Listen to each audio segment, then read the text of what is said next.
Sometimes when things come crashing down, it's easy for us to say, well, my goodness, how could I have seen this coming? I mean, how could I have foreseen this, consequence for my action? And some actions are totally unpredictable. Some consequences totally unpredictable.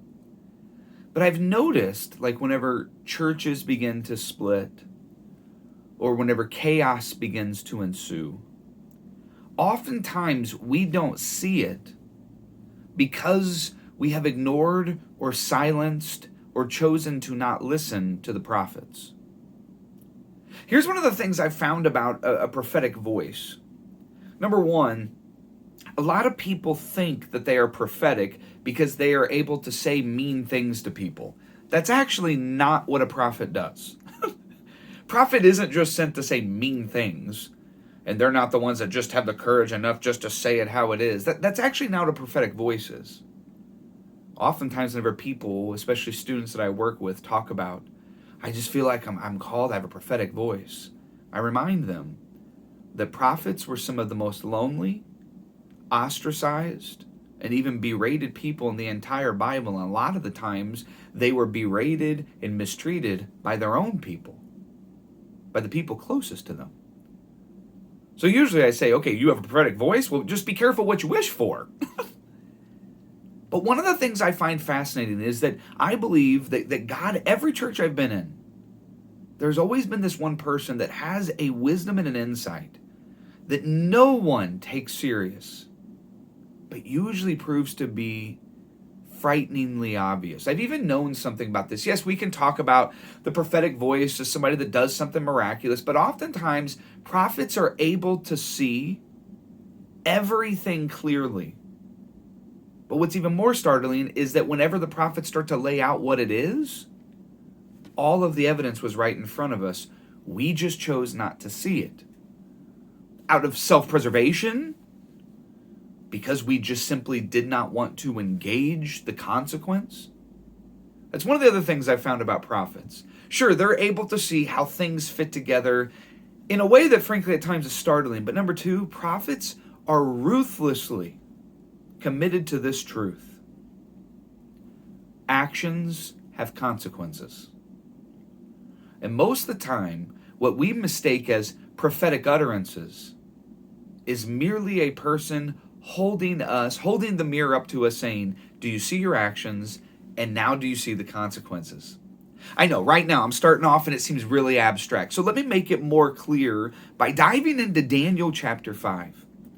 Daniel chapter 5 is where you have King Belshazzar, so the son of Nebuchadnezzar. He's throwing this great banquet, and oh my goodness, the wine is flowing, verse 2. Everybody's drinking wine. So at a certain point, he decides to give the order to bring all of the gold and silver goblets that Nebuchadnezzar, his father, had taken from the temple in Jerusalem, and to start using them, and to start filling them, to become drunk through them. And then it says in verse 4, as they drank the wine, they praised the gods of gold and silver, of bronze, iron, wood, and stone. So here's Nebuchadnezzar, who starts off terrible, but because of his interactions with Daniel, actually bows his knee to the king, bows his knee to Yahweh. And these sure are the artifacts that were taken from the exile. But now we have Belshazzar, the son of Nebuchadnezzar, and he knows what he is doing is a violation of the law of the Lord. And yet he does it anyway.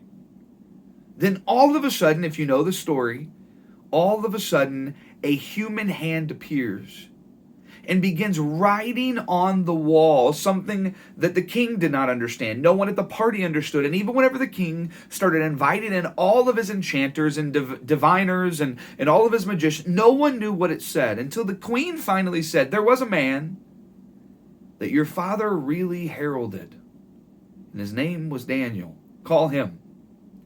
Now comes verse 13.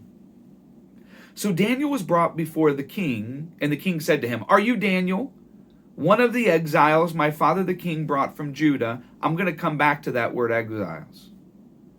He says, I've heard that the spirit of the gods is in you and that you have insight and intelligence and outstanding wisdom. And then he says, can you please tell us what this handwriting on the wall is all about? Can you please tell us?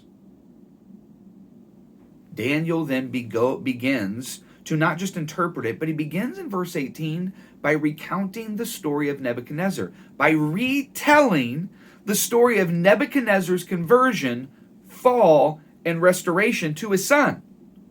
A story that Belshazzar definitely would have known. Then Daniel says something in verse 22. But you, Belshazzar, Nebuchadnezzar's son, have not humbled yourself.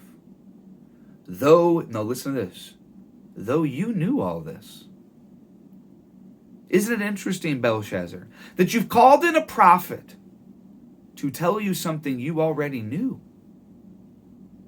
Oftentimes what prophets reveal aren't things that only you could see if you have this divine insight. Oftentimes prophets reveal what everyone around them is running from, the consequences to their actions. All of us want to live life, and most people have this tendency, even when they're Christians, to live life doing whatever they want, whenever they want, without any consequences. But a prophet won't let you get away with that. Prophets tell you the truth. Prophets tell you, they say, if you keep doing this, then you walk 10 more steps down the road, and eventually you will fall off a cliff. I told you I was going to come back to the word exiles. Because in verse 13, whenever you have Belshazzar bringing up the word exile, it's interesting to me because it's the exact same thing that the people of God struggled with. Where God would send prophets and he kept telling the nation of Israel, he kept telling the nation of Judah, if you keep doing these things, you're going to fall off a cliff. Why? Because actions have consequences. You cannot continue to do whatever you want, expecting nothing to ultimately come to fruition. You see, the truth of most prophetic utterances is in the words of verse 22. You knew all this. You were just running from the truth. Here's my challenge for you this week. If you have had the pleasure, the frustrating privilege to have a prophetic voice in your community, number one, give thanks, because it's actually super rare. Number two, if you are experiencing some sort of chaos or cataclysm, I'm not talking about an illness, I'm not talking about a tragedy, I'm talking about the fruition of choices that have been made by you or by people around you. The question I want you to answer is this: what are the truths that I'm running from? That a prophet would simply say, do you see the consequences of the actions? You should, because you already knew this. Most of the time, what prophets reveal are not things that take super divine insight. Most of the time, what prophets reveal are the very consequences that we are running from. Stop running. Embrace the prophetic voice that has given you the gift of insight. And don't just embrace the consequences. Humble yourself the way Nebuchadnezzar did. And ask the Lord to continue to reveal not just the consequences, but the next steps and the path forward to develop a new life in the Spirit. I love you guys. Have a good week.